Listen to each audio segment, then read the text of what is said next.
행사 시작 전에 묵념의 시간을 갖겠습니다.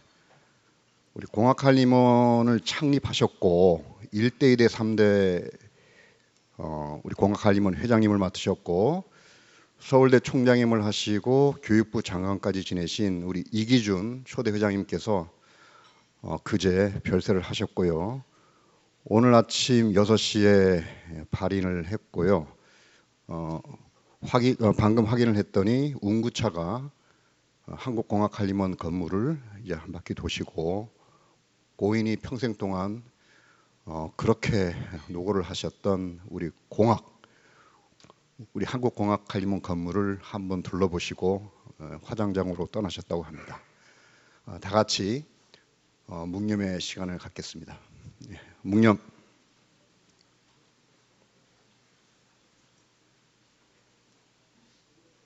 바로 앉으십시오.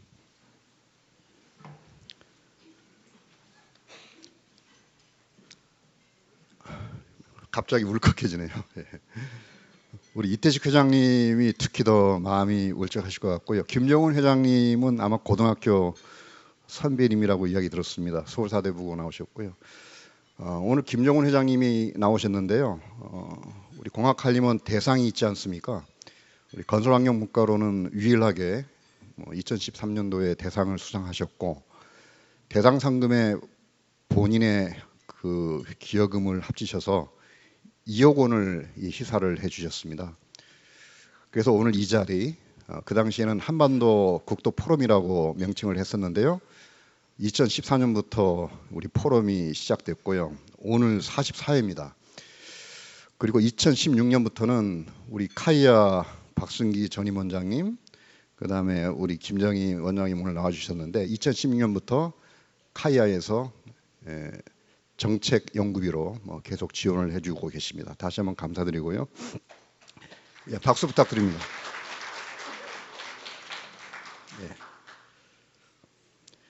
그럼 지금부터 본격적으로 제44회 미래의 국토 포럼을 시작하겠습니다. 오늘 포럼의 주제는 인구구조 변화와 기존 도시 재구조화 방안입니다. 요즘 저희들이 관심을 가질 수밖에 없는 주제인 것 같은데요. 최근에 급격한 인구 감소나 수도권 집중 현상, 그리고 지방 도시의 쇠퇴, 우리가 직면한 큰 변화의 흐름 속에서 우리의 국토공간 구조와 도시 체계의 새로운 방향을 어떻게 설정할 것인지, 이런 부분이 화두라고 생각이 되고요. 그리고 어떤 도시를 유지할 것인지, 어떤 지역을 재편할 것인지, 또 주거와 교통, 산업과 직장, 여가, 이런 기능들이 유기적으로 연결되는 지속 가능한 국토도시 구조를 어떻게 설계할 것인가, 이런 질문들이 오늘 논의의 핵심이 될 것이라고 생각을 합니다. 오늘은 연사 한 분과 패널리스트 네 분을 초청했습니다. 연사 패널분들의 경력은 여러분들이 가지고 계시는 자료에 상세하게 프로필이 소개되어 있으니 참고해 주시기 바랍니다. 시간을 내서 발표와 패널을 수락해 주신 연사 패널분들에게 다시 한번 감사의 말씀을 드립니다.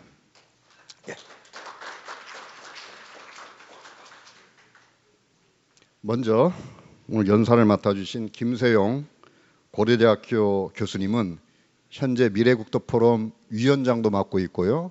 그 전임위원장이 우리 황기현 교수님 나와 계시고 그 전전임이 바로 저가 맡았었습니다. 우리 김세용 교수님 요즘 많이 바쁘실 텐데 또 오늘 이렇게 기조 연사를 맡아주셔서 감사드리고요. 한 30분간 기조 발표를 해주시고 이후 네 분의 패널께서 각자 7분씩 의견을 말씀해 주시는 순서로 진행할까 합니다. 자, 그럼 먼저 김세용 교수님 발표 부탁드리겠습니다.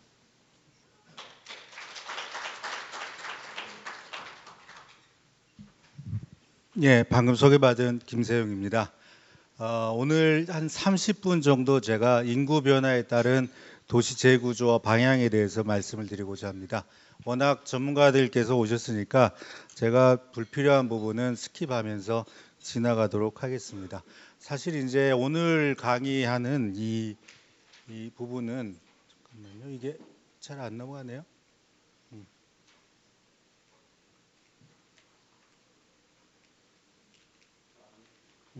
이거 그쪽에서 할까요, 제가? 예. 오늘 강의하는 부분은 제가 지난 이제 몇 년 동안 저도 이제 벌써 30년 가까이 도시 설계를 업으로 삼아서 하고 있는데 이걸 이제 하다 보니까 이게 계속 이런 식으로 해서 되겠는가라는 이제 반성이 들 때가 지난 몇 년간 특히 있었습니다. 왜냐하면 2015년 이후에 이제 특히 이제 우리나라 인구 구조나 사회 구조나 이런 게 급변하면서 우리가 지금 만들어내는 도시들이 과연 이게 나중에 작동할 수 있을 것인가 이런 의문을 가질 때도 꽤 많았고, 그리고 앞으로 이런 관성에 따라서 도시를 설계하는 거는 조금 지양돼야 되겠다 이런 반성의 뜻을 많이 오늘 PPT에서 담고 있습니다. 그래서 그걸 좀 나름 돌파하기 위한 제 나름의 해결책이랄까 뭐 그런 것도 일부 소개를 드리고자 합니다. 자, 이 사진 보시면 그 100년 전에 포드 자동차의 모습입니다. 그래서 정확히 105년 전의 모습인데 1920년의 사진입니다. 그래서 이 당시에 이제 헨리 포드가 T8을 출시했던 때입니다. 그러니까 여러분들 잘 아시다시피 포드는 자동차를 가장 잘 만들었던 사람도 아니고 뭐 자동차를 가장 먼저 만들었던 사람도 아닙니다. 근데 이 사람이 인류에 기여한 거는 어마어마한 가격 혁신을 했기 때문에 코스트다운을 실현시켰습니다. 그래서 이 시점이 되면은 미국 일반 근로자가 2달을 저축을 하면 차를 한 대 살 수 있을 정도로까지 코스트다운을 시키게 됩니다. 그래서 이 지금 보면은 아시는 대로 이 컨베이어 벨트를 지나면서 부품을 조립하게 되면은 차가 한 대 나오는 이제 그런 시스템에서 코스트다운이 만들어지는 거죠. 아시는 대로 이제 포드는 어느 날 도축장에 갔다가 이 아이디어를 얻었다 그러죠. 컨베이어 벨트를 지나면서 소 한 마리가 작게 포장돼서 나오는 걸 보고 나는 이걸 역순으로 한번 해보겠다라는 아이디어에서 이제 이게 나왔는데 그 결과 어마어마한 가격의 혁신이 나오게 되고 이 포드 T8 모델은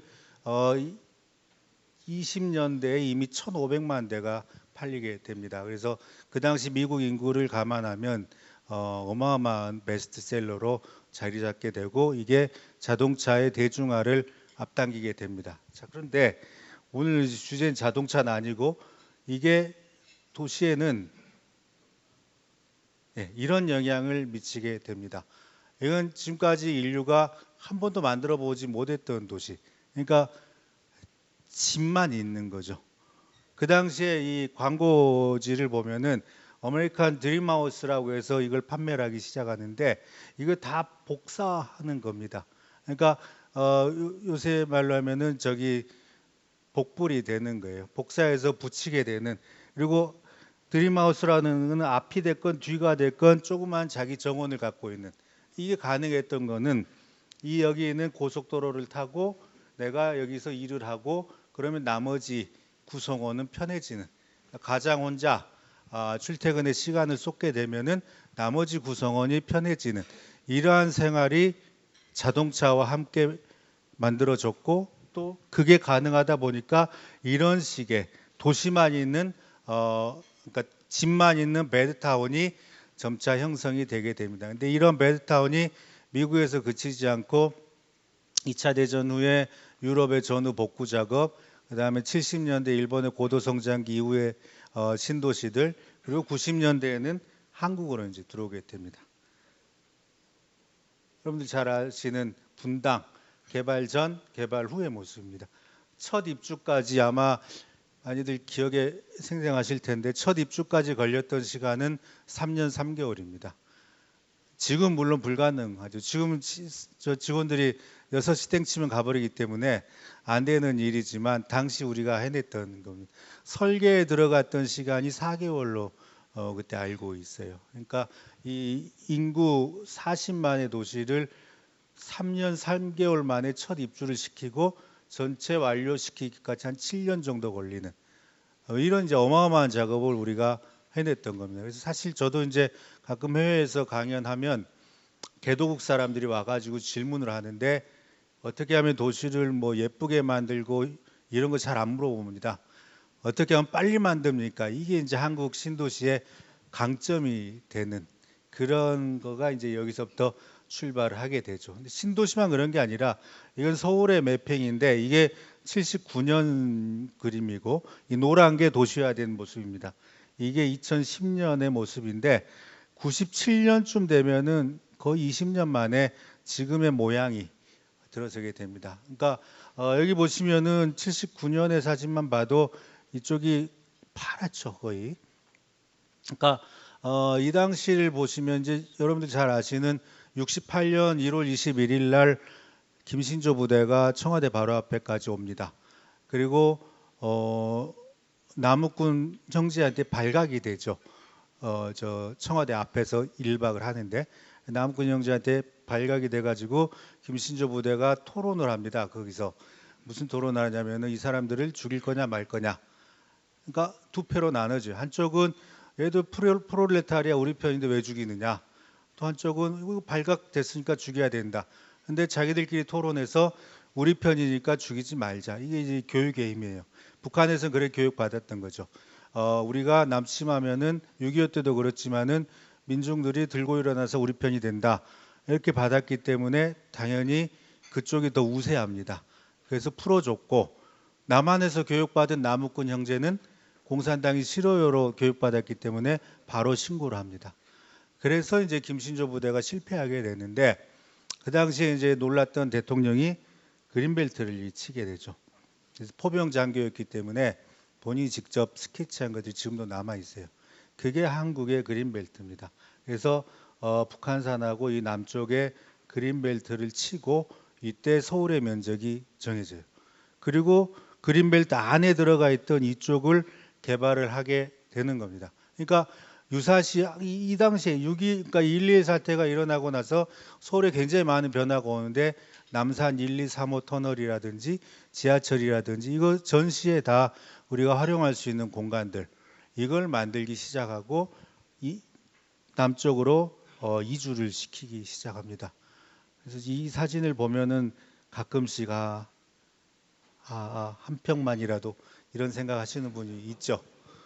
실제로 제가 최근에 뭐 요새 이제 들어본 재미있는 이야기는 아직 이제 생존해 계시는 재벌 오너신데 그 세 분이서 이쪽이 이제 배밭이었다 그래요. 지금 압구정동인데 배밭에서 과수원 이제 소유자들한테 땅을 매입하는 과정에서 세 분이 담합을 하셨던 모양이에요. 3,000원 평당 3,000원 이상으로는 사지 말자. 그래서 화끈하게 담합을 하고 세 분이서 소주 한잔 하시고 밤에 헤어지고 그 다음날 그 중에 한 분이 평당 5,000원에 여길 다 사요. 그게 압구정 신현대 구현대 그 땅. 그런 식으로 이제 개발이 이루어졌던 그런 뭐 여러 가지 에피소드들이 많죠. 그런데 이게 지금 보시면은 거의 20년 만에 어마어마한 도시화가 만들어집니다. 그러니까 유럽에서 그 산업혁명 이후에 도시화율이 90%에 달하면 우리가 되게 정점으로 보는데 그때 가장 빠르게 갔던 나라가 영국인데 90%에 도달하는 기간이 150년 정도 걸린 걸로 추산을 합니다. 근데 한국은 30년이 채 안 되는 기간에 90%가 달성이 되고 그 과정에서 지금 아마도 여기 계신 세대들이 굉장히 많은 고통 속에 그 과정을 견뎌내는 거죠. 그러니까 뭐 무슨 고통이냐 이러겠지만은 실제로 지금도 잘 보시면요. 한국의 아파트만 유일하게 발코니에 수도꼭지 있어요. 다른 나라 아파트에서 볼 수 없는 거고 우리도 초기 아파트 평면 벼면 그런 거 없습니다. 왜냐하면 이제 외국 걸 그대로 들어와서 쓰다 보니까. 근데 당시에 아파트에 이주하셨던 주부들의 가장 괴로웠던 점은 장독대 묻을 공간이 없었다는 거죠. 김장할 때도 없었다는 거고. 그러니까 결국은 그걸 장독대는 묻질 못하지만 발코니를 활용할 수밖에 없는 거예요. 그러니까 거기서 김장도 하고 김장독도 놔야 되는 뭐 그러한 상황을 우리가 계속 여러 가지로 응용해 가면서 만들어내는 겁니다. 지금도 어떻습니까? 사실 많은 분들이 아직도 거실에서 소파 놓고 소파에 안 앉고 바닥에 앉으시죠? 그렇잖아요. 지금 우리 생활이 그런 거예요. 그러니까 그 어떤 타임 레그가 있는 거죠.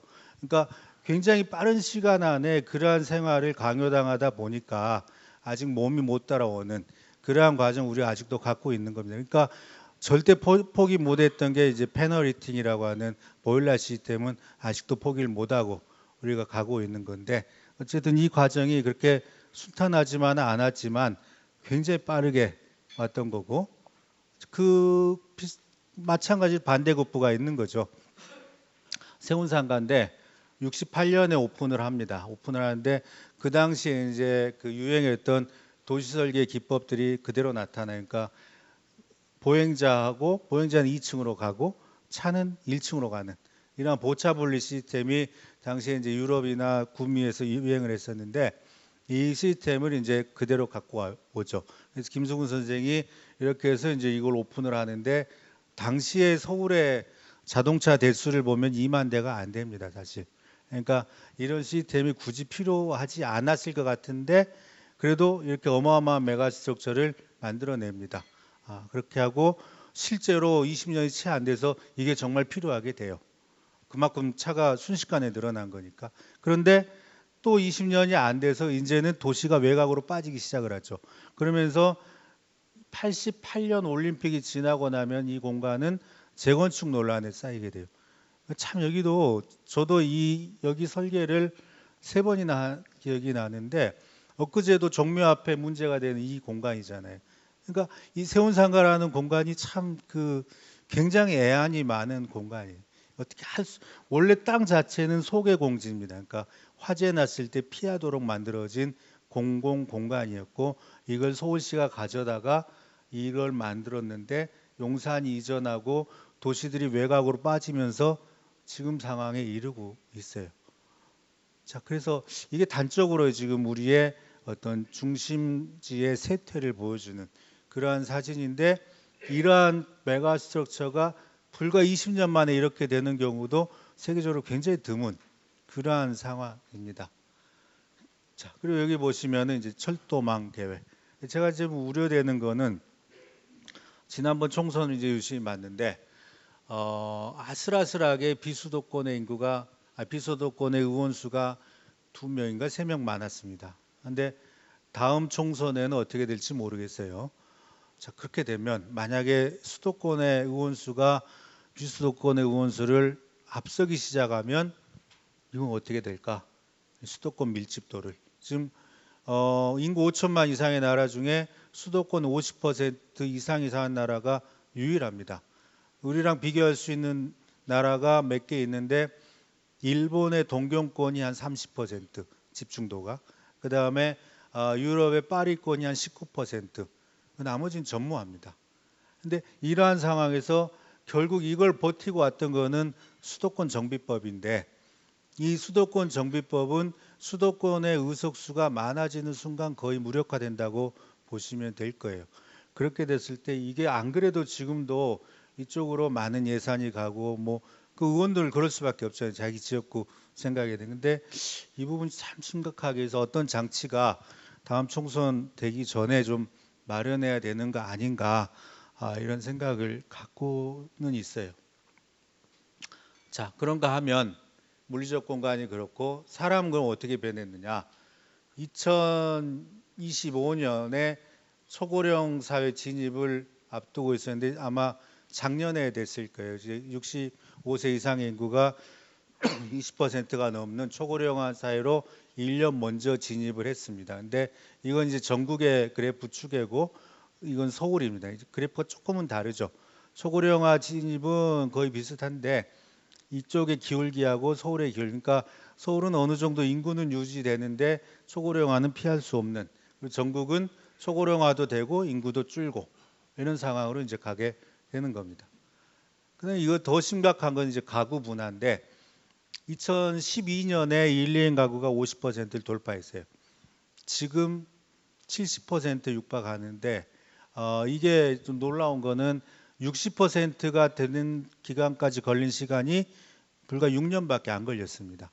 그러니까 지금 4인 이상 우리가 4인 가구를 핵가족이라 그런 게 불과 얼마 안 됐지 않습니까? 그 핵가족이라고 불렀던 4인 이상의 가구는 25%가 안 됩니다, 지금. 그러다 보니까 이게 한국의 가구의 유형의 머저리티는 1인 가구로 된 지가 지금 꽤 됐고요. 그리고 이제 또 하나 특이한 점은 보통 1인 가구 그러면은 20대를 많이들 생각을 하시는데 최근 추세를 보면은 1인 가구가 60대에서도 굉장히 빠르게 늘어나고 있습니다. 그러니까 뭐 대부분은 이제 남자분들이 조심하셔야 되는 건데 하여튼 20대, 60대가 빠르게 늘어나고 있는 그러한 상황으로 이제 우리가 가고 있습니다.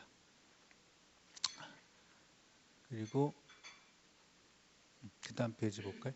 그다음에 이제 여기 보시면은 이제 이 그래프가 중요한데 이 혼인 건수하고 출생률의 기울기가 거의 같게 나타나죠, 지금 이게.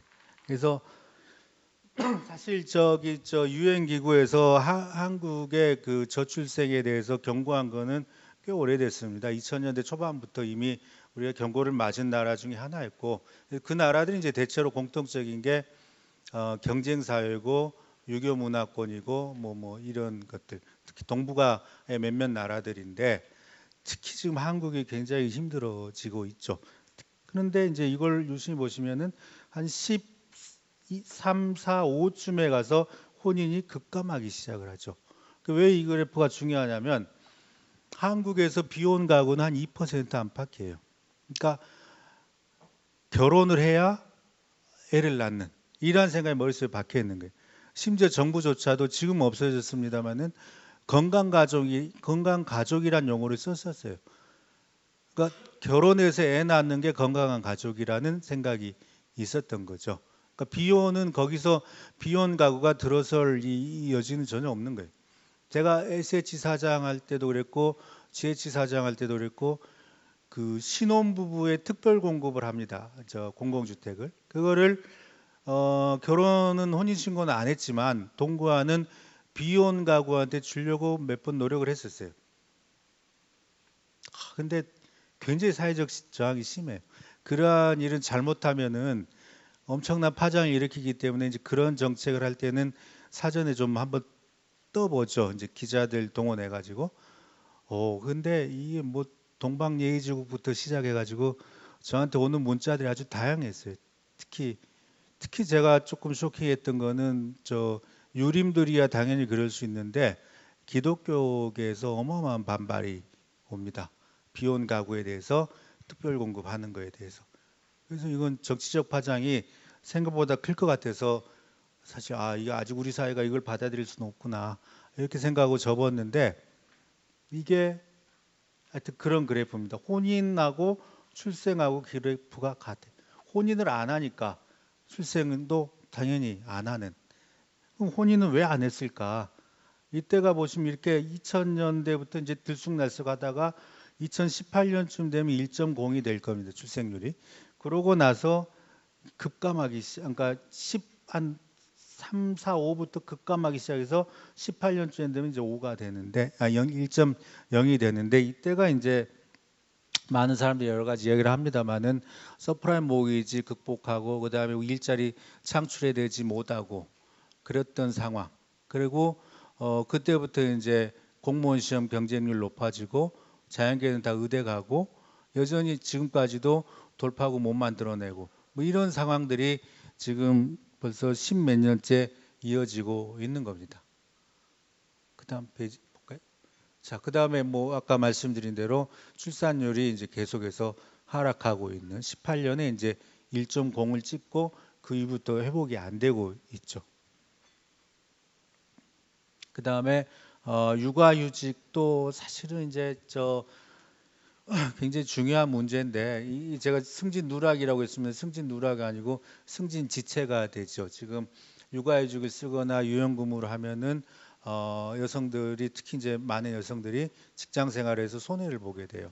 그래서 이걸 가지고 제가 GH 있으면서 그 육아휴직 기간을 승진 연수에 산입을 시켜주는 노조를 설득해가지고 해보니까 정말 효과가 있어요. 육아휴직 기간을 산입만 시켜줘도 출산율의 변화가 오기 시작을 합니다. 근데 대부분의 직장에서는 이제 그렇게 하지 못하고 있고, 또 그나마 이런 것들을 활용하는 직장도 전체의 3.8% 수준입니다. 그러니까 대부분 공공하고 대기업 말고는 이거 꿈도 못 꾸는 유연근무, 육아휴직 이런 거를 그렇게 지금 그게 우리 현 실정이고요. 자, 그다음에 이제 수도권의 청년 인구의 순유입입니다. 그래서 가장 피크 때 10만 명 이상씩 매년 들어오고 있고, 특히 이제 잘못된 정책들도 좀 작용을 합니다. 예를 들어서 수도권에 들어와 가지고 주소지를 어디다 두고 청약을 하면은 그게 잘하면 로또가 돼요. 그러니까 내가 직장이 없는 청년들은 지방에서 노느니 수도권 가서 놀래, 이렇게 이제 돼버리는 거예요. 그래가지고 지금 시대에 안 맞게 무작정 상경자들도 상당 부분 지금 보여져요. 그래서 그런 부분이 지금 있고, 그 다음에 지역 내 청년 인구는 당연히 이 수도권은 서쪽 축으로 다 몰립니다. 이거는 청년만 그런 게 아니고 많은 인구 분포가 서쪽이 다 산업 벨트예요. 그렇게 해서 지금 수도권 안에서도 편중 현상이 지금 꾸준히 일어나고 있는 거고요. 그 다음 페이지 보시면 통근하고 직주 원접하고 출산율 하락이 지금 양의 상관관계가 있는 걸로 보여집니다. 그러니까 당연한 이야기지만은 출퇴근에 시간을 쓰면 쓸수록 출산율이 하락하는 그러한 경향을 당연히 보이고 있고, 지금 여기 보시면은 30대만 놓고 봤을 때 수도권하고 다른 권역하고의 출퇴근 거리가 꽤나 차이가 나죠. 그 다음 볼까요? 그 다음에 이제 이것도 당연한 이야기입니다만은 결혼 안 하는 이유, 첫 번째가 직장, 두 번째가 집, 이렇게 됩니다.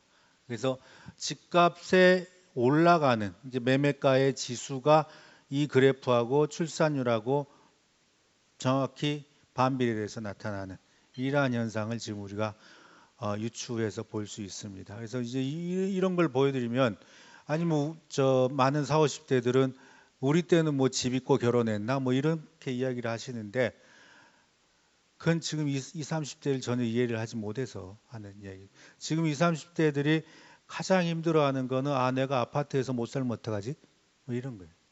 난 어려서부터 아파트 살았는데 내가 이렇게 삐끗해가지고 다세대로 밀려나면 어떡하지? 또는 내가 서울 밖으로 밀려나면 어떡하지?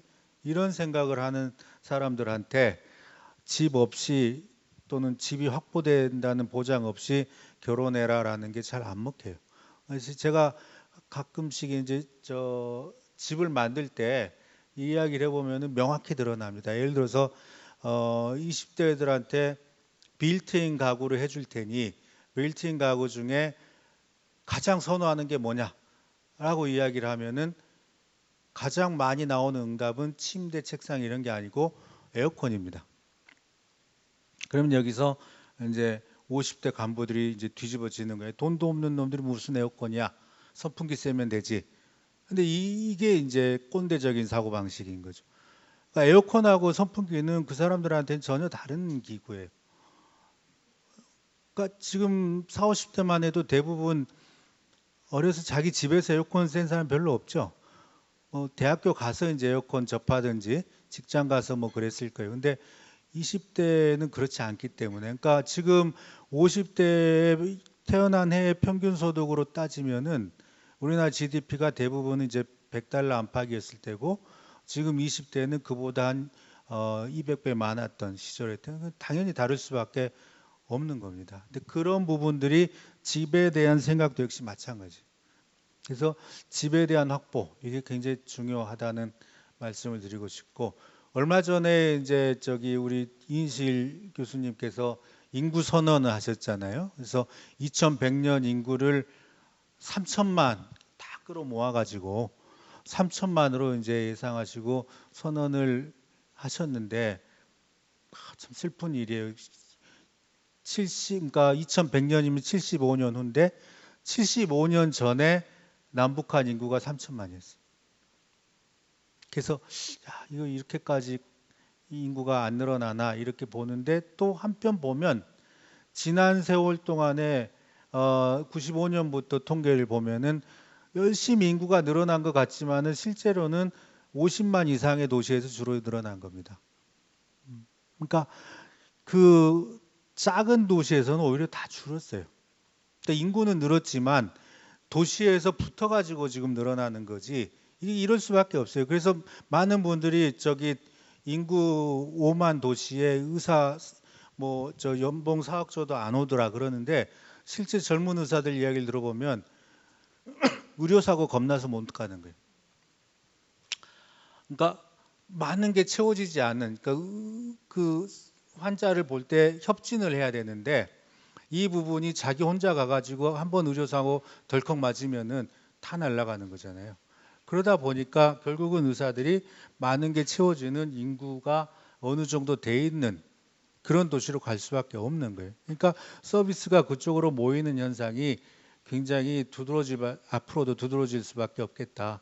여기 보시면은 지금 인구 소멸 우리가 이야기 자꾸 하는데 전 사실은 지금 여기 보시면 47년 되면은 경부축밖에 안 살아남거든요. 근데 이건 생각을 좀 달리 해야 돼요. 우리나라 226개 지자체는 대부분 조선시대 행정구역 기반으로 하고 있는 겁니다. 농경사회 때 이야기예요. 산업구조하고 인구구조가 바뀌었는데 여전히 이거를 똑같이 고집할 이유는 우리가 없는 거예요. 근데 행정구역 개편에 대해서 전혀 지금 이야기도 못 꺼내고 있어요.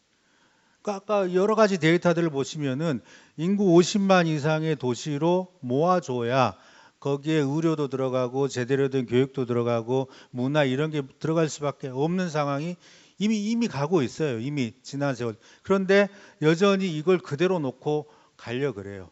그리고 여전히 그대로 놓고 가야 되니까 어떤 현상이 벌어지냐면은 인구 5만의 저 군 단위 도시가 서울의 50만의 구보다 예산이 3배 이상 많아요. 그걸 끌어안고 가자는 거예요. 그거 얼마나 낭비예요. 그 비효율이고. 근데 이걸 감히 지금 논의를 못 해요. 이유는 뭐 뻔한 이야기죠. 그래서 이 부분은 지역 소멸이라는 거, 뭐 지역 쇠퇴 이런 이야기는 인구 산업이 다 바뀌었으니까 우리가 결국은 생각하는 거 행정체계 바뀌지 않으면 안 되는 상황에 온 겁니다. 근데 그걸 빨리 인정해야 되는 거예요. 빈집도 마찬가지고 시간이 그러니까 제가 빨리빨리 넘어가가지고 저쪽 뒤에 이거는 하나 보여드려야 되는데 자 이게 보시면 이 지하철 공사 매년 1조 저 적자 난다고 그러고 그 적자의 대부분이 65세 이상의 분들이 공짜로 타서 그렇다고 언론에 자꾸 이야기하는데 일부만 맞는 거예요. 그거는 그 65세 이상 분들한테 다 받아도 3천억밖에 안 돼요. 나머지 적자는 어디서 나느냐? 이거 보시면 이거 코로나 이전의 통계인데 킥보드, 공유자전거, 쏘카 이런 게 급속히 늘어납니다. 그리고 지하철을 통한 장거리 교통이 확 줄어요. 그러니까 사람들의 통행 패턴이 달라진 거예요. 장거리가 줄고 근거리가 늘어나는 겁니다. 자, 그래서 그 다음 페이지 보시면 그 여기서도 또 나타나요. 골목길의 매출이 대로변을 앞서기 시작해요. 코로나 전의 이야기예요. 그러니까 임대료는 당연히 대로변이 많지만 매출이 달라지는. 그러니까 골목이 장사가 더 잘 되는 겁니다. 자, 그 다음 페이지. 잠깐만요. 이 앞에 하나만 더 볼게요. 올인빌의 경향도 있어요. 많은 거를 내 동네에서 해결하고 싶다. 커피숍이 지금 우리나라에 어마어마하게 많죠. 지금 절대 물량에서 일본을 앞서고 있어요. 일본 유로다 인구 2배 이상 많은데. 자, 그런 상황. 그러니까 스세권이라는 얘기가 나오죠. 스타벅스를 중심으로 한 세력권, 또 편의점을 중심으로 한 세력권. 여기서 상당 부분이 해소가 돼요. 그러니까 편의점에서 웬만한 것 내가 다 사고 쿠팡에서 배달하고 내가 밖으로 잘 안 나가는 거예요. 왜 그러겠어요? 1, 2가구가 70%예요. 그러면은 내가 애도 없고 그러는데 굳이 밖에 멀리 돌아다닐 이유가 없는 거예요. 집에서 넷플릭스 보고. 그러니까 이런 식으로 우리나라 사람들의 행동 반격이 지금 굉장히 지난 10년간 줄고 있는 겁니다. 그다음 페이지 볼까요? 네. 그래서 이게 이제 신촌에 했던 그다음에 구로구에 했던 몇 가지 작업들인데 동사무소가 서울에 400개 정도 있습니다. 동사무소 보통 4층이고 역세권이에요. 이거를 SH에서 매입해 가지고 동사무소 그대로 지어드리고 위에 주택으로 썼어요. 어마어마하게 인기예요. 왜냐하면 이게 역세권이잖아요. 가깝잖아요. 그리고 여기서 웬만한 거 다 원스톱 라이프가 이루어집니다. 청년들한테는 엄청나게 많은 인기를 끌었던 969에 했던 거는 19층까지 지었어요. SH 입장에서는 땅값 제로입니다. 그래서 이거를 지금 이번 정부 들어서 제가 많이 하자고 자꾸 이제 이야기를 하고 있고 지금 아마 특별법도 만들고 있는 걸로 알고 있어요. 그래서 이런 교통은 제가 그냥 넘어갈게요. 자, 그래서 이제 땅값 제로인 거를 발굴하는 게 중요해요. 제가 볼 때는 지금 많은 이제 주택 그 이야기들을 하는데 서울에 땅이 없다 그래요. 땅이 없는 게 아니라 땅을 못 찾고 있는 거예요. 좋은 땅이 많아요. 좋은 땅이 많고 여기에 할 수 있는 여지들이 굉장히 많아요. 근데 그걸 귀찮은 일들이 많아요. 그런 일을 하다 보면 제일 편한 일은 아까 신도시 보여드린 것처럼 밀고 수용하고 해가지고 짓는 게 제일 편해요.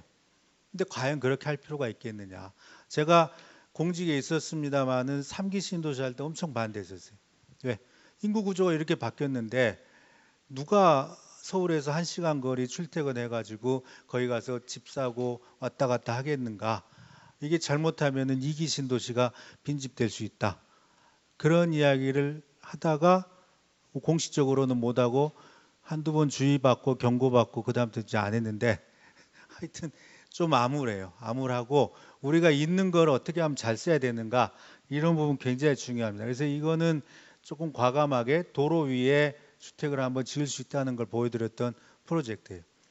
이게 지금 북부간선 도로인데 그 위에 6개 동을 이렇게 얹혔습니다. 그러니까 도로를 막으면 이제 난리가 나니까 이걸 도로는 막지 않고 그 다음 페이지 보시면 이 모듈라 기법을 써서 공장에서 짜갖고 온 다음에 위로 얹히는 이러한 방법으로 집을 지을 수 있다. 실제로 이제 이 프로젝트는 조금 변경됐지만은 서울시에서 지금 진행하고 있어요. 자, 그리고 이제 그 모듈라는 지금 13층, 25층까지 지혜체에서 하고 있고요. 그다음에 이제 이거는 장지동에 있는 버스 차고지인데 이런 게 서울에 32개 있습니다. 이걸 처음 했을 때는 다 도시 외곽인데 지금 이제 도시가 커지니까 주변이 다 아파트 단지인 곳이 태반입니다. 근데 여기 있는 주민들의 가장 큰 민원 사항은 뭐냐면 소음이라든가 뭐 먼지 이런 거 아니고 빛입니다. 빛. 새벽 2시까지 버스가 오니까 잠을 못 주무시겠다. 그래서 버스 정류장을 이렇게 지하로 가라앉혀 주고 위에 주택하고 공원, 편의시설 이런 거 설치했더니 민원이 제로가 되는 그런 프로젝트. 그 다음 페이지 보시면 강일도 이제 마찬가지 그러한 비슷한 컨텍스트고요. 그 다음에 이제 이거는 빗물 펌프죠. 이거는 시장 바뀌면서 중단된 프로젝트인데 여기 보시면 이렇게 한강변에 몇몇 구들이 빗물 펌프장 다 갖고 있어요. 1년에 몇 번 이용 안 됩니다. 근데 그거 그대로 두고 그 위에 이렇게 만드는 그렇게 해서 이것도 역시 역세권이에요. 여기 지금 남아 있잖아요. 그 위에 그냥 그대로 활용한 겁니다. 자, 그 다음 페이지. 여기도 이제 이건 데크 형식으로 해서 지금 이 빨간 벽돌 건물 여기 이렇게 있죠. 이렇게 해서 활용하는 거예요. 자, 그런데 이제 이렇게 되면은 역세권이고 접근 좋고 뭐 그러다 보니까 굉장히 인기 있는 그러한 주택으로 이제 탈바꿈을 하는 거고 SH 입장에서는 땅값이 제로입니다. 땅값이. 그러니까 공사비가 좀 더 든다 하더라도 실제로는 남는 장사가 되는 뭐 그런 공간이고요. 그다음 보실까요? 이거 외에도 아까 말씀드린 주민센터 그다음에 1층만 지금 저 그라운드 레벨만 쓰고 있는 공영 주차장 그다음 페이지 보시면 아까 저 보여드렸던 오류동 그다음에 또 보실까 뭐 전통시장 뭐 이런 거 많아요. 그리고 이때 저 시도는 오늘은 못 보여드립니다만은 파출소 같은 것들은 경찰서 같은 것들은 여성 안심 주택으로 굉장히 인기가 높아요. 그러니까 특히 스토킹을 우려하는 여성분들이 경찰서 주택에 복합화돼서 살고 싶어하는 분들이 많아요. 그래서 웬만히 강 큰 사람 아니고는 스토킹 못 하잖아요.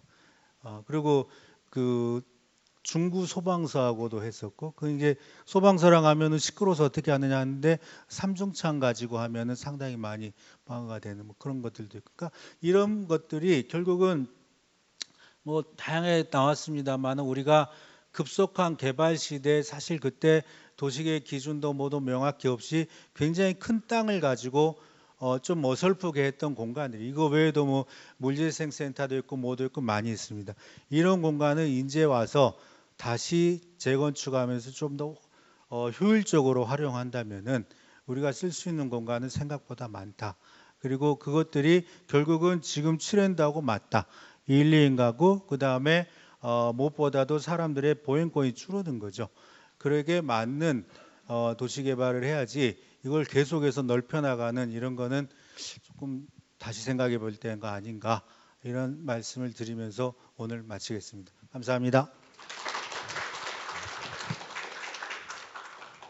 예, 김세영 교수님 시간을 더 넉넉히 드려야 되는데 제가 앞자리에서 계속 10분 남았으나 10분 남았으나 해서 죄송합니다.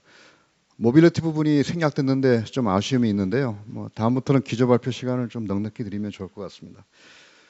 김세용 교수님 발표를 들으면서 제가 딱 들었던 생각이 우리가 그동안 생각해왔던 인구 감소나 아니면 여러 가지 거주자의 니즈 변화가 피상적으로 알고 있었는데 오늘 구체적인 통계를 보면서 우리 도시가 이런 상황까지 왔구나 그런 생각을 했고요.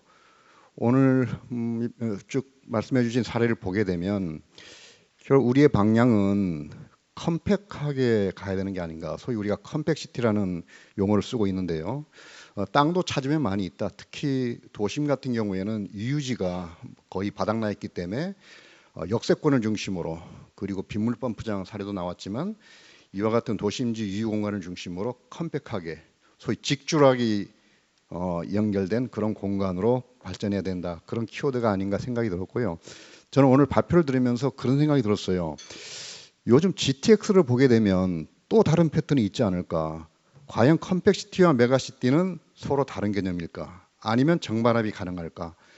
그런 키워드를 한번 생각해 봤는데 결국 모빌리티가 변하고 있기 때문에 컴팩시티와 메가시티의 연결성이 중요하지 않을까.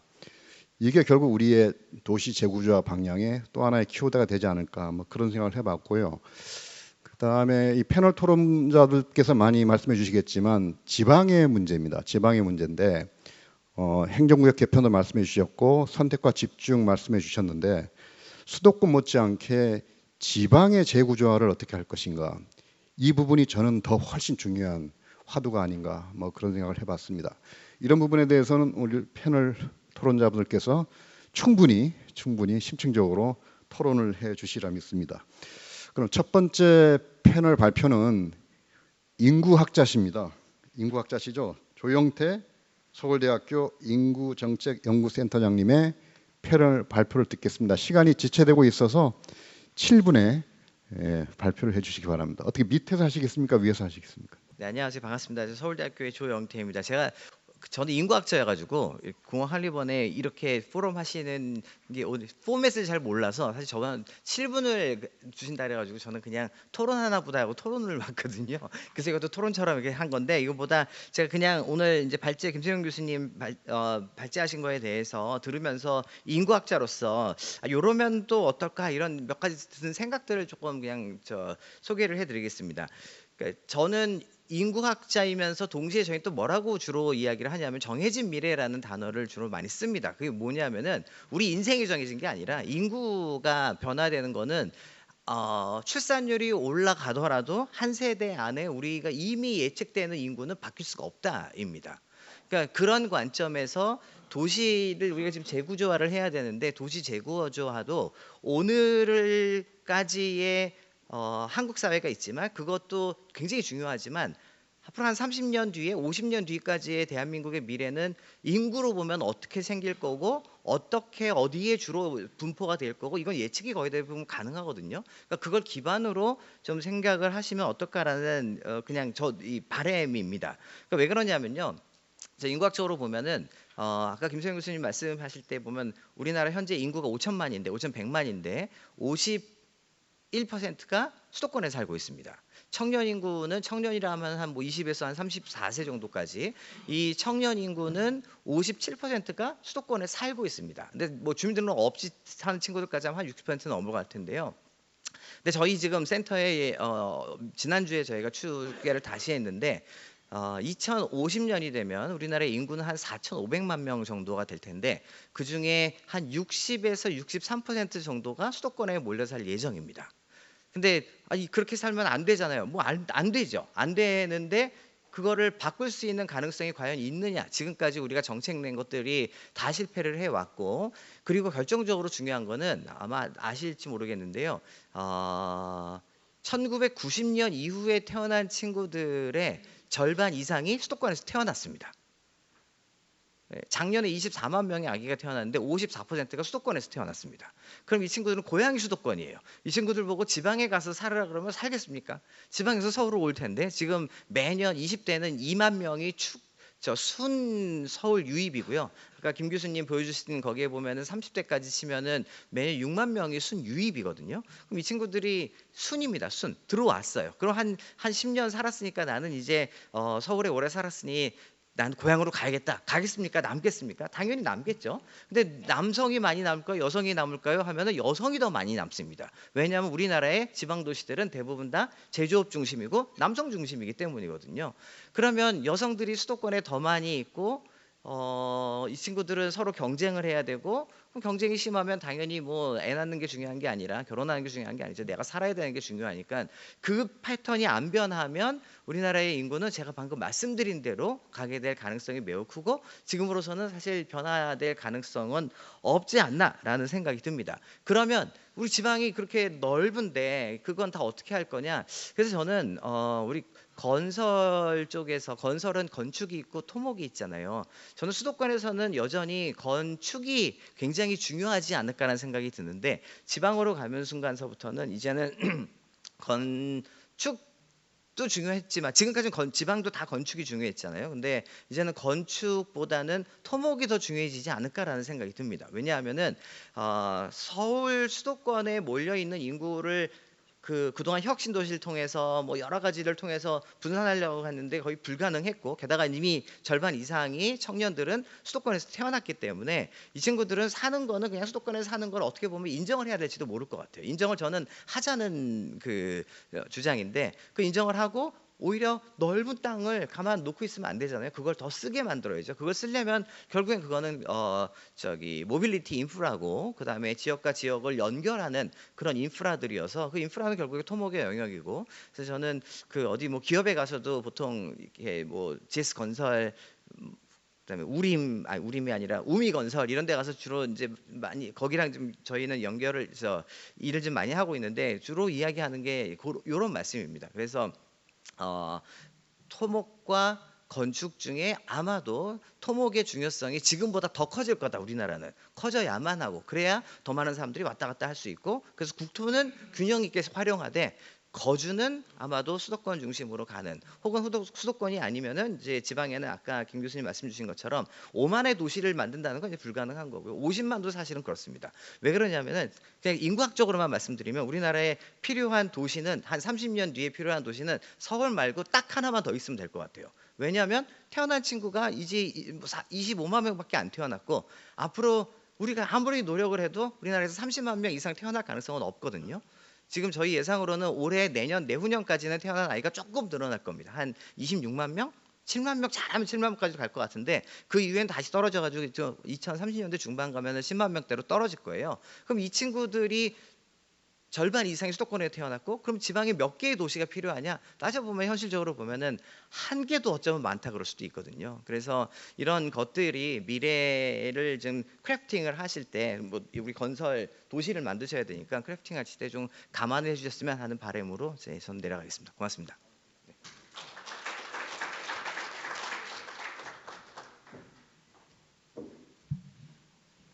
네, 조영태 센터장님 감사합니다. 시간 더 드릴 수 있는데 너무 빨리 끝내신 것 같아요. 발표 내용 중에 앞으로 미래는 토목이 훨씬 중요해질 것이다. 뭐 저 귀에 번쩍 들어왔는데, 우리 최동호 토목학회장님도 나오셨고, 제가 내년도에 토목학회장입니다. 그래서 내년도 우리 조영태 센터장님을 토목학회 큰 행사에 인구 변화와 토목의 미래 제가 제목까지 다 정했습니다. 그래서 한번 특강을 부탁드려 보겠습니다. 감사합니다. 결국 건축과 토목은 같이 가는 정반합이죠. 그리고 요즘 건설 산업이 어려운데 건축 어디 있고 토목 어디 있습니까? 다 같이 힘을 합쳐야 되지 않을까 뭐 그런 생각을 해봅니다. 그 다음은 우리 서울대학교 박윤미 교수님의 발표를 듣겠습니다. 박 교수님은 주로 지방 쇠퇴 문제, 아까 선택과 집중 이야기가 나왔는데요. 그런 쪽의 키워드를 갖고 발제를 해주시겠습니다. 네. 박수 부탁드립니다.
박유미 교수님 시간을 딱 지켜주셔서 감사드리고요.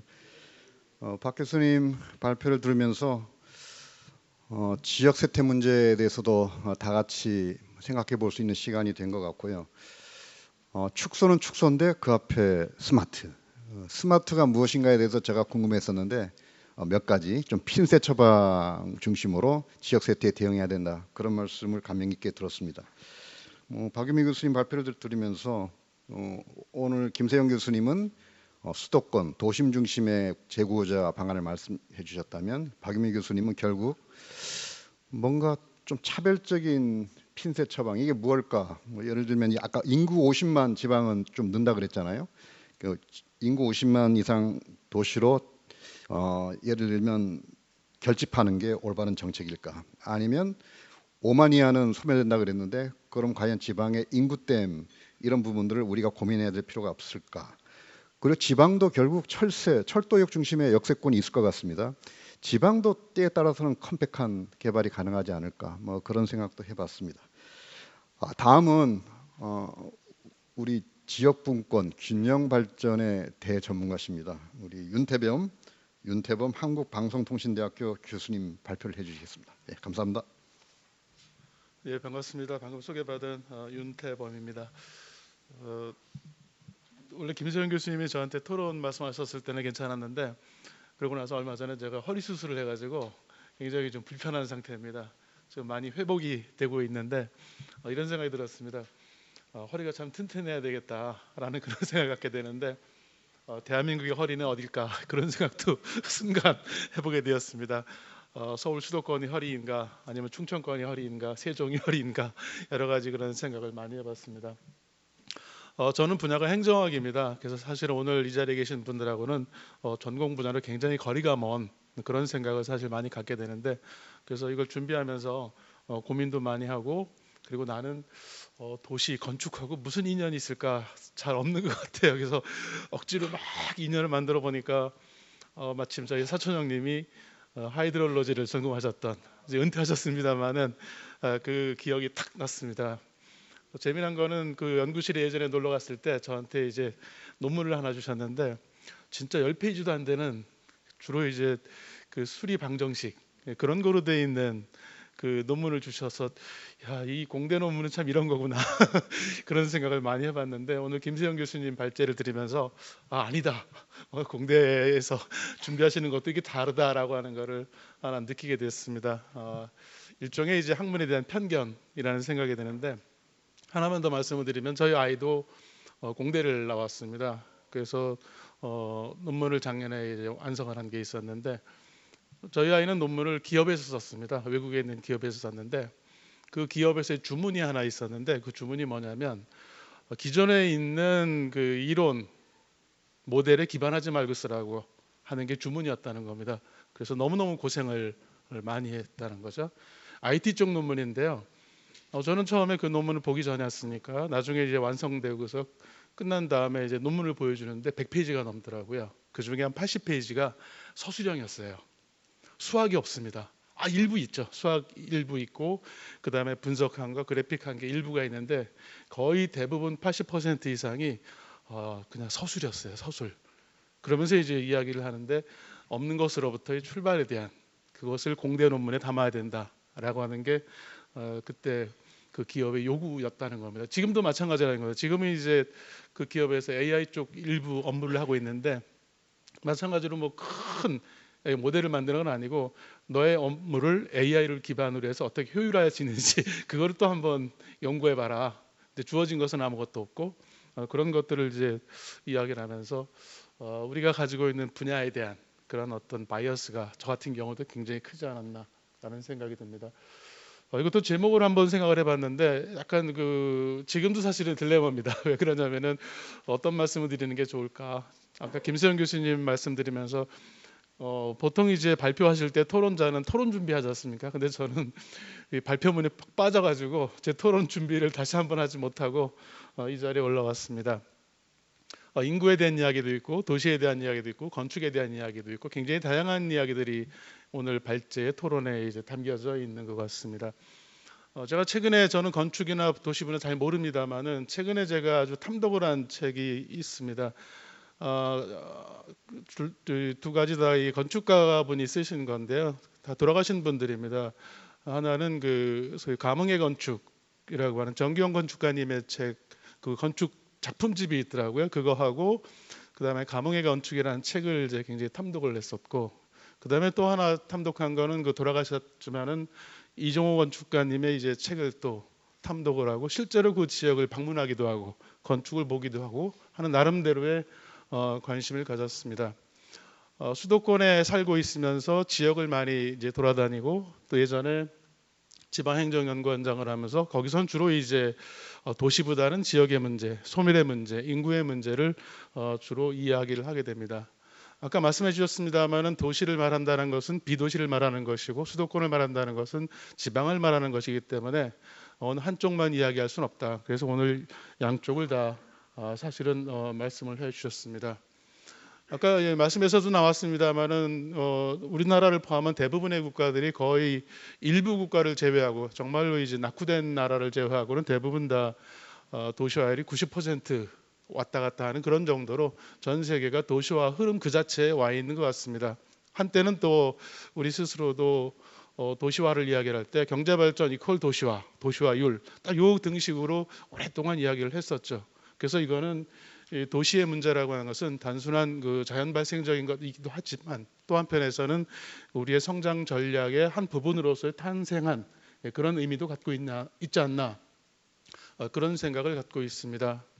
그래서 저도 도시에 살면서 지역을 봅니다만은 제가 지난번에 6월달, 8월달 기간에 이제 국정기획위원회 활동을 할 때 제 옆자리에 누가 계셨냐면요, 박창근 교수님이 계셨습니다.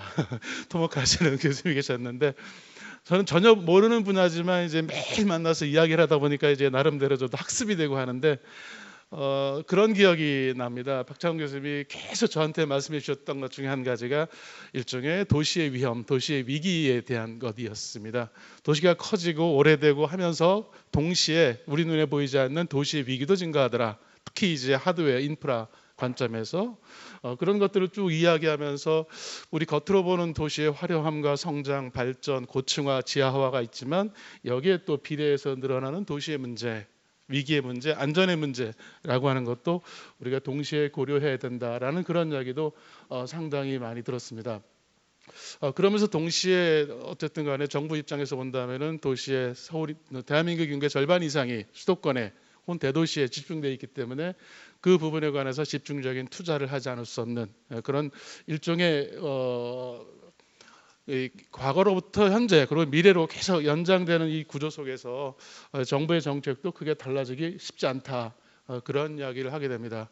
그러나 또 한편에서 본다면 저도 수도권, 서울, 경기 이 수도권에 산 지 정말로 오래되었습니다만은 저의 생활을 한번 가만히 반추시켜 보면은 아주 단순합니다. 아주 단순하고 그리고 매우 경직되어 있는 그런 생활을 끝없이 영위하고 있고 앞으로도 그 삶은 달라지진 않을 것 같다, 그런 생각을 갖게 됩니다. 오늘 인구 얘기, 사람의 얘기를 많이 하고 있습니다만은 제가 생각하기에는 도시에 살고 있는 굉장히 많은 사람들의 생활은 갈수록 단순화되고 있다. 그 중에 한 가지가 말씀해 주셨던 하나의 복합체 공간 속에서의 어떤 생활이라고 하는 것.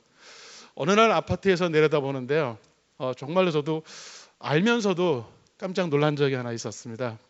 저희 아파트에서 이제 옆에 동을 쫙 내려다볼 수 있게, 바로는 아닙니다만은 옆을 사선으로 내려다보게 딱 돼 있는데 휴일이었습니다. 휴일이고 저녁 한 6시, 7시 정도 되는 시간이었습니다. TV에는 모든 동일한 프로그램이 방영이 되고 있고 그 TV는 동일한 방향에 다 설치가 돼 있고, 그래서 저 위층에서부터 아래층까지 모든 것들이 일치대가 되어 있는, 그리고 소파는 또 동일한 곳에 있고 하는 그것을 제가 경험을 하면서 아파트라고 하는 것이 갖고 있는 우리의 삶에 대한 이야기도 하게 되는 것 같습니다. 한편에서는 성장을 이야기 당연히 할 수밖에 없죠. 그러나 또 한편에서는 성장의 이면에 대해서도 같이 이야기를 해야 되는, 도시를 말하지만 도시의 긍정에 대한 부분과 부정에 대한 부분, 도시를 말하지만 지역에 대한 부분 등 여러 가지 우리가 늘 복합적으로 그러한 부분들을 보면서 어떤 것들을 논의해야 되지 않을까, 그런 생각을 가져봅니다. 아마도 오늘 제가 이 자리에 온 목적 중에 한 가지, 이유 중에 한 가지는 정부가 추진하는 소위 분권, 균형, 정책에 대해서 그나마 최근에 좀 가까이 있었기 때문에 그런 이야기를 하면 좋겠다라는 생각을 저 스스로 가졌습니다. 우리나라 정부가 지난 수십 년 동안 지속적으로 추진했던 정책 중에서도 몇 가지 잘된 것도 있지만은 소기의 성과를 가져오지 못한 것 몇 가지를 예를 들죠. 그 중에 대표적인 것이 오늘 얘기 나왔던 인구 정책, 저출산 정책. 이거 대표적으로 정부에 엄청난 재정을 투입을 했지만 기대한 성과는 가져오지 못한. 그다음에 두 번째로 또 이야기하는 것이 분권에 대한 정책. 이것도 정부 입장에서는 역대 정부 대부분 굉장히 강력하게 추진을 했지만 그 결과는 별로 달라지지 않은. 그래서 문제는 명확하다. 문제는 뭐 보수와 진보를 불문하고 대부분 다 동일한 문제의식을 갖고 거기에 많은 정부의 정책과 예산을 투입을 했지만 결과는 크게 달라지지 않는 그런 것들을 최근에 우리가 많이 경험을 했습니다.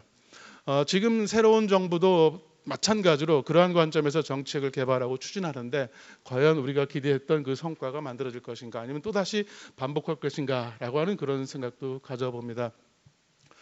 이것을 자세히 말씀드릴 것은 아니고요. 제가 이번에 위원회 활동을 하면서 이 파트에 참여를 하고 또 같이 논의를 했습니다.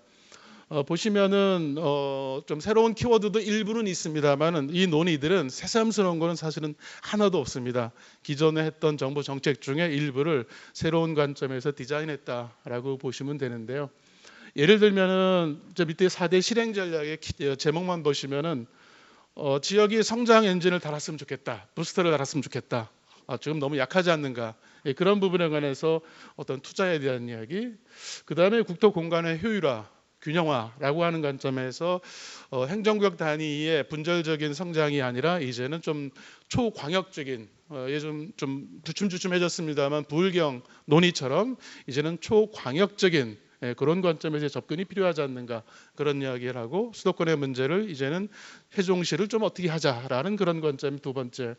그다음에 세 번째로는 역시 말씀드립니다만 도시를 이야기하면 농산어촌을 말하지 않을 수 없으니까 그 부분에 관해서도 어쨌든 성장의 동력을 만들지 않으면 안 되겠다라는 이야기. 그리고 마지막으로 여러 가지 이제 이야기를 했는데 사실은 이거를 쭉 하다 보면은 필요한 것을 모두 펼친 것은 맞는데 모두 맞는데 이것을 동시에 한다라고 하는 게 간단하지는 않은 것 같습니다. 예를 들어서 동서남북으로 네 군데를 한 번에 갈 수는 없겠죠. 어느 한쪽을 가든지 해야 되는 건데 현재 정부의 정책이라고 하는 것은 한쪽으로만 이야기를 할 수는 없겠죠. 그런 맥락에서 사실은 어떤 맥락에서 양립하기 어려운 그런 정책들도 있는 것이 사실입니다. 그것이 이제 저는 어떻게 생각을 했냐면 우리 국토가 우리 도시가 갖고 있는 일종의 딜레마가 아닌가 그런 생각을 가져봅니다.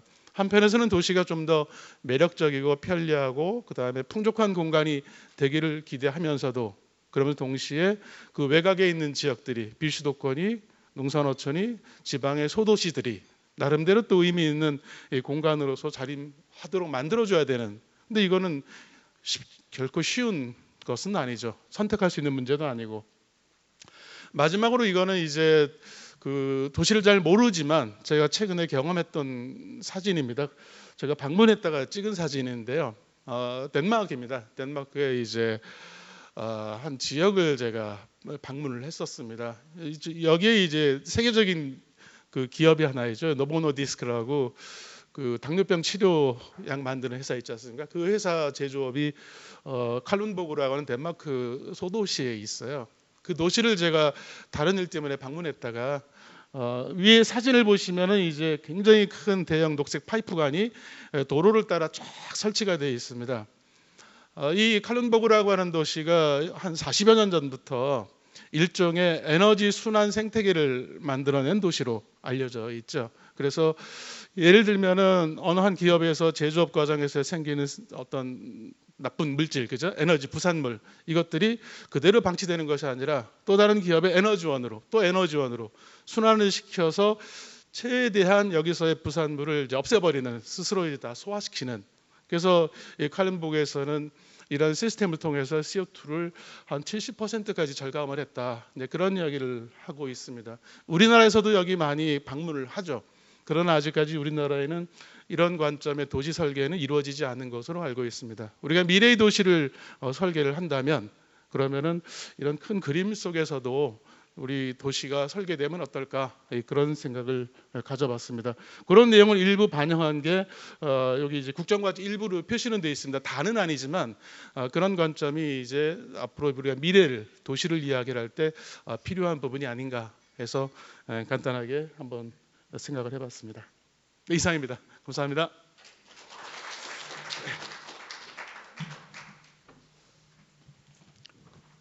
예, 윤태병 교수님 감사합니다. 윤 교수님 처음에 주신 질문에 대해서 답변을 안 해주셨는데 대한민국의 허리는 어디입니까?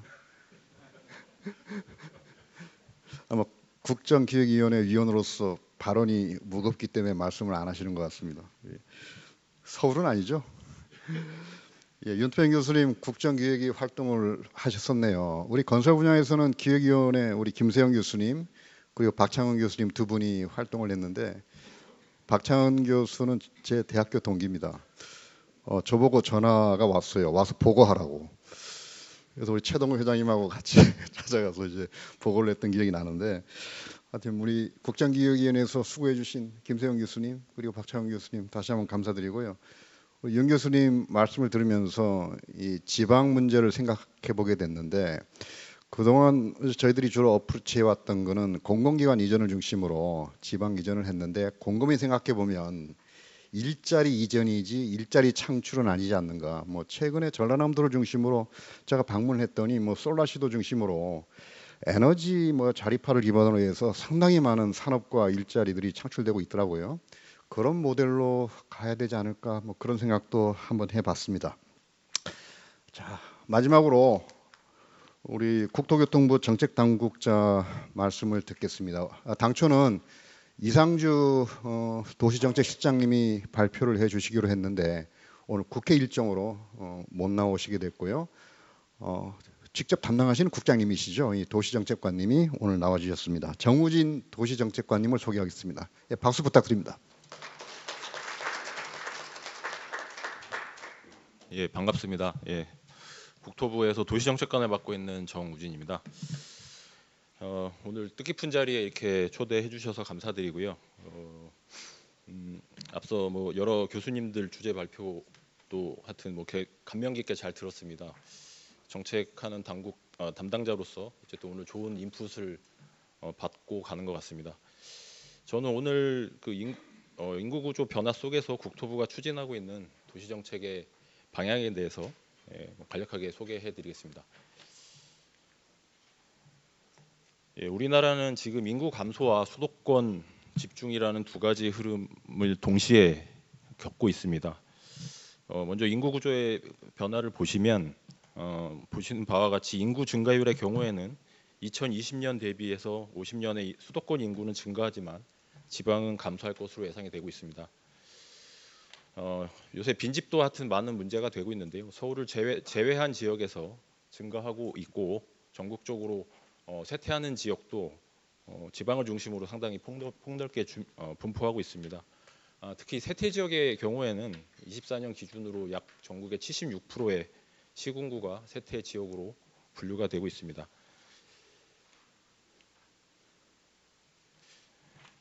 예, 90년에 또 다른 슬라이드인데요. 90년에는 비수도권 인구가 더 많았지만 20년 이후에는 수도권 인구가 다 아시는 바와 같이 역전이 됐습니다. 앞으로도 격차는 더 벌어질 것으로 예상이 되고요. 경제활동도 역시 수도권 중심으로 많이 집중이 되고 있습니다. GRDP 기준으로 보면은 20년에 이미 경제활동의 절반 이상이 수도권에서 발생을 하고 있고 IT나 나노 같은 신산업 본사도 절반 이상이 수도권에 위치하고 있습니다. 이러한 변화는 도시의 구조적 문제로 이어지고 있습니다. 수도권은 과밀로 인해 주거 부담이 커지고 있고 교통 체증과 생활 환경 악화가 심화되고 있습니다. 반면에 지방 도시는 청년층의 유출과 고령화로 상권이 급격히 위축되고 있고요. 빈집과 폐건물이 늘어나면서 도시 미관이 훼손되고 안전 문제 또한 커지고 있습니다. 의료, 교육, 문화, 인프라가 수도권에 집중되면서 지역 간 생활 여건의 격차도 커지고 있고 인구 감소, 세수 감소에 따른 도시자본 관리에도 한계가 나타나고 있습니다. 이제 도시는 성장이나 확장보다는 관리와 지속 가능성 중심으로 좀 관리 접근해야 하는 그런 시대를 맞이하고 있다고 봅니다. 이러한 인식하에 저희 정책적 대응에 대해서 간략히 소개해드리겠습니다. 우선 공간을 좀 효율적으로 운영을 해야 되겠다 하는 측면입니다. 앞서도 뭐 컴팩트 시티 말씀 많이 주셨는데요. 저희가 그래서 작년에 공간 혁신 구역이라는 제도를 새로 도입을 했고 공간의 효율성을 높이는 그런 전략으로 좀 전환을 해 나가고 있습니다. 다음으로 지방 도시의 공동화에 대해서는 이제 재생과 정비, 빈집 정비 같은 걸 중심으로 도시 활력을 좀 회복하려고 하고 있고요. 마지막으로 인프라 불균형과 도시 운영의 비효율에 대해서는 AI 등의 첨단 기술을 활용해서 도시 자원을 통합적으로 관리할 수 있는 스마트 기술 기반으로 전환을 좀 꾀하고 있습니다. 구체적으로 각 아이템을 좀 설명을 드리겠습니다. 첫 번째로 공간 혁신 구역입니다. 공간 혁신 구역은 지역 여건에 맞도록 도시 계획의 용도나 밀도 규제를 완화하여 민간의 창의적인 개발을 유도하고 다양한 기능을 복합적으로 배치할 수 있도록 지원하는 제도가 되겠습니다. 크게 3종 세트 해가지고 도시혁신구역, 복합용도구역, 입체복합구역 이렇게 세 가지로 구분을 할 수가 있고요. 공이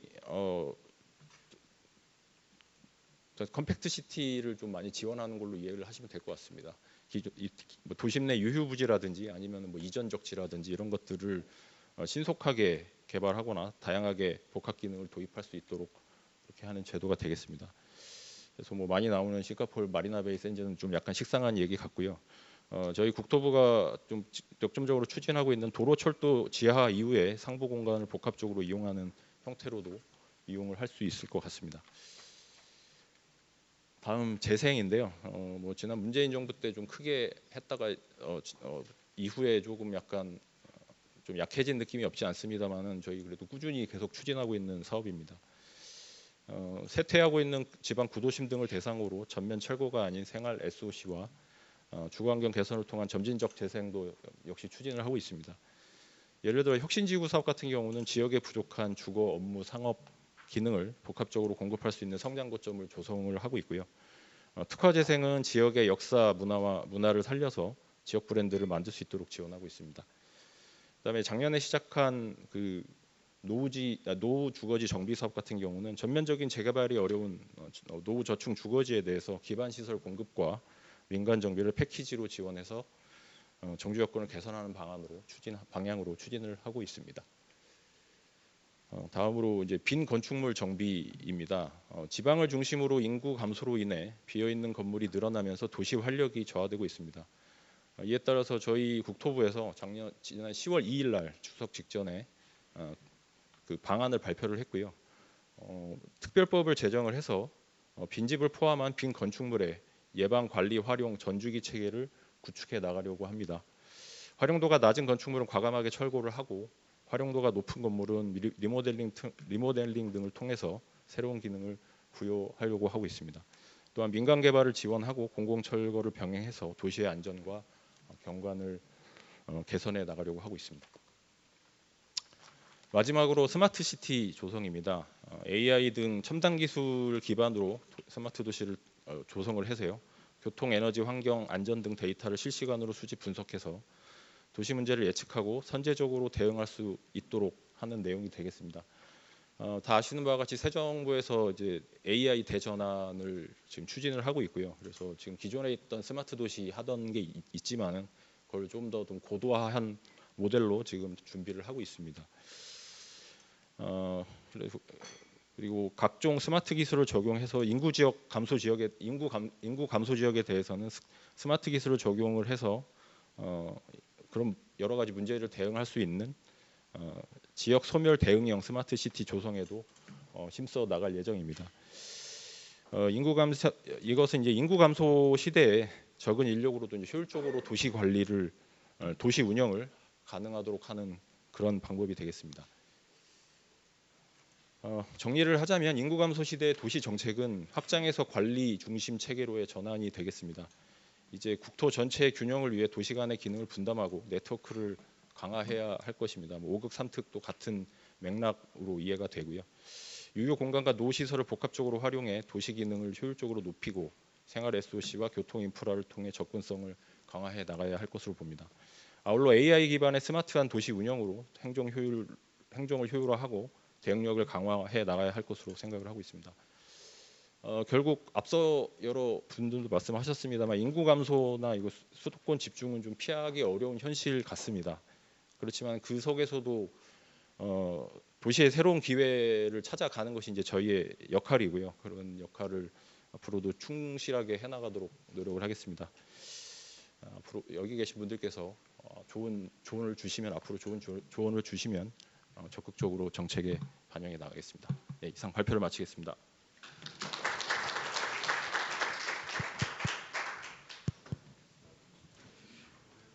예, 정우진 국장님 감사합니다. 우리 정 국장님 행시시죠? 43회시죠? 제가 2001년도에 국토부 나왔거든요. 그 이후에 들어오신 것 같아. 그죠? 저도 이제 나이가 들었나 봅니다. 이제 제가 국토부 나온 지가 벌써 한 25년 됐는데 저 다음에 국토부 들어오신 것 같습니다. 반갑습니다, 국장님. 국토교통부가 현재 여러 가지 도시 문제, 국토도시 문제에 대해서 어떤 인식을 하고 계신지, 그리고 여러 가지 다양한 정책을 추진하고 계신데 많은 도움이 된 것 같습니다. 지금 시간이 이렇게 세팅할 시간이 없을 것 같아요. 지금 9시까지 행사를 마무리해야 되는데 제가 간편하게 진행할게요. 여러분 그 설문지 작성해 주시면요, 우리 미래국토 포럼 활동에 많은 도움이 될 것 같고요.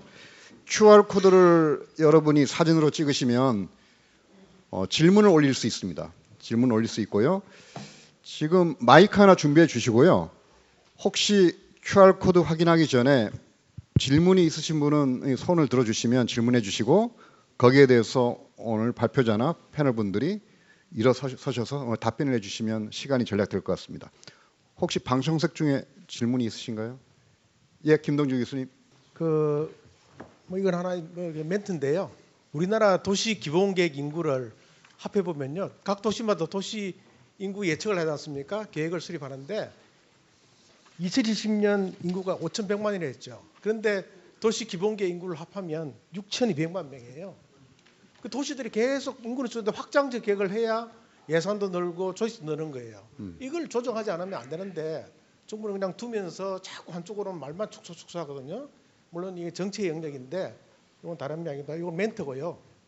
두 번째 실제 질문은 결국은 인구 감소, 인구 변화 시대의 핵심은 컴팩트 네트워크거든요. 압축하고 연결해야 되는데 그걸 도시 내에서 그렇게 할 수도 있고 전국에서도 할 수 있는데 우리가 이런 논의가 시간이 짧아서 그렇지만은 무엇을 해야 되느냐, what은 이야기를 하는데 how to 이야기를 잘 안 해요. 그래서 이걸 어떻게 컴팩트 네트워크가 왜 안 되는지, 어떻게 해야 잘 되는지 그에 대한 간단한 답변을 듣고 싶습니다. 이상입니다. 예, 우리 국토연구원 전임 원장님으로서 아주 핵심적인 질문을 던져주셨습니다.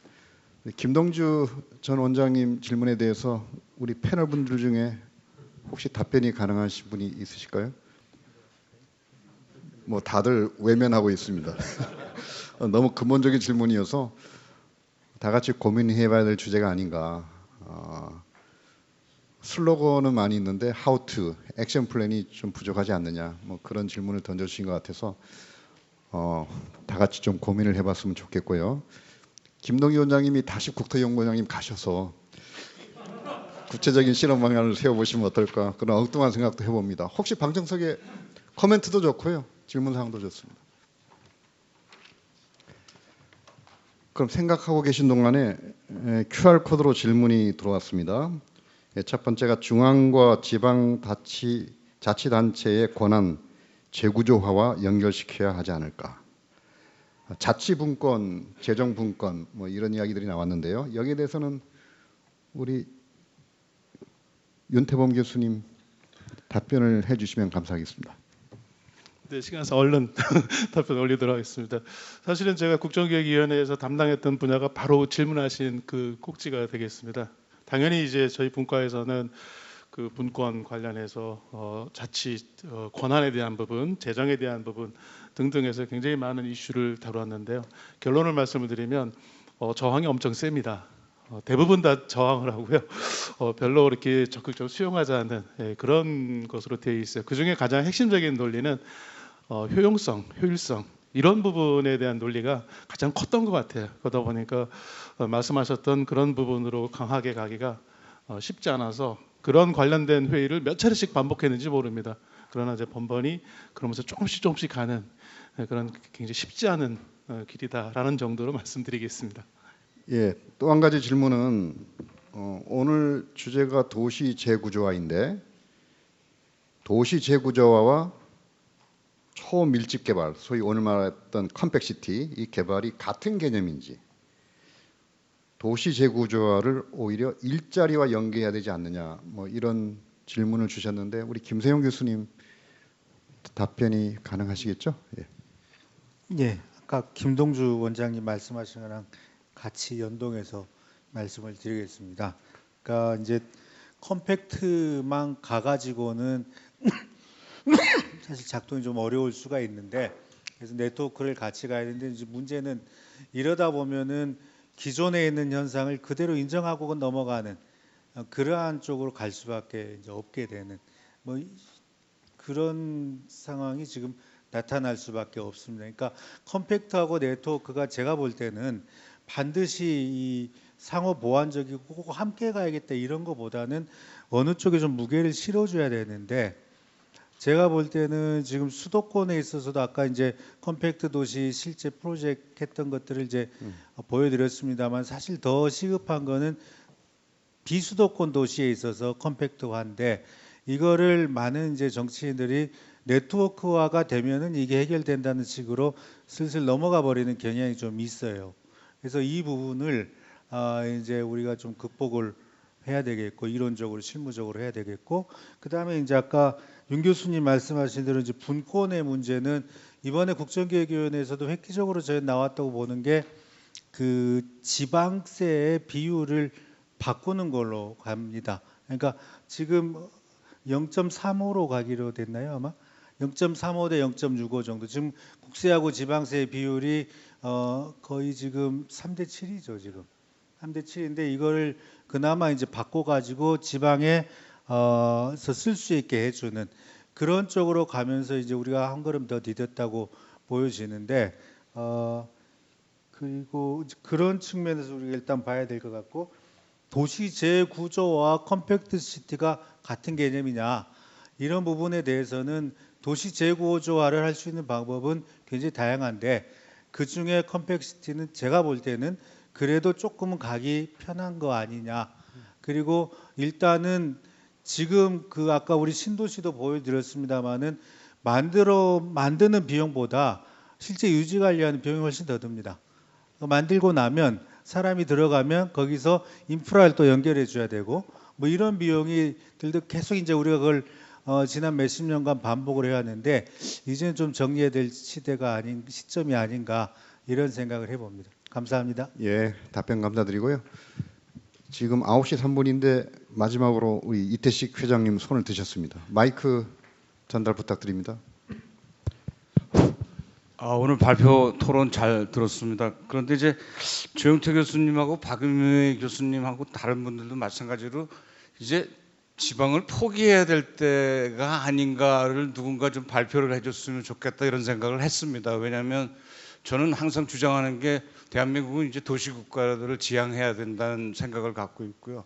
두 번째로는 모빌리티를 사실 좀 건드려 줬으면 좋겠는데 하이퍼루프가 시간당 1200km입니다. 그래서 서울 목포가 12분이고 목포 부산이 8분이면 이제 도시국가로서의 존재하는 모빌리티가 가능하니까 좀 그런 방향으로 가면 하이퍼루프가 대만까지 1시간이면 되고요. 대만에서 베트남까지 1시간이면 돼서 새로운 우리가 모빌리티를 국가에다가 좀 얹혀보는 게 어떨까 이런 생각이 들어서 쇠퇴하는 건 너무 걱정하시지 마시고 기능을 확 좀 바꿔주는 그런 제안을 좀 해주셨으면 좋겠습니다. 아까 그 우리 조영태 교수님 그 인구학 하시는 분들은 항상 압니다. 10년 뒤에는 어떻게 변하고 20년 뒤에는 어떻게 바꿀 수 없는 통계이기 때문에 그런 식으로 우리가 좀 과감한 주장들을 좀 해주셨으면 감사하겠습니다. 예, 감사합니다. 이태식 회장님 다운 원대한 비전을 보여주셨는데 더 넓게 우주시티로 가는 건 어떤가 뭐 그런 생각도 해봤습니다. 우리 김정훈 회장님 마지막으로 코멘트 혹시 해주시면 감사하겠습니다. 마이크 전달 부탁드릴까요?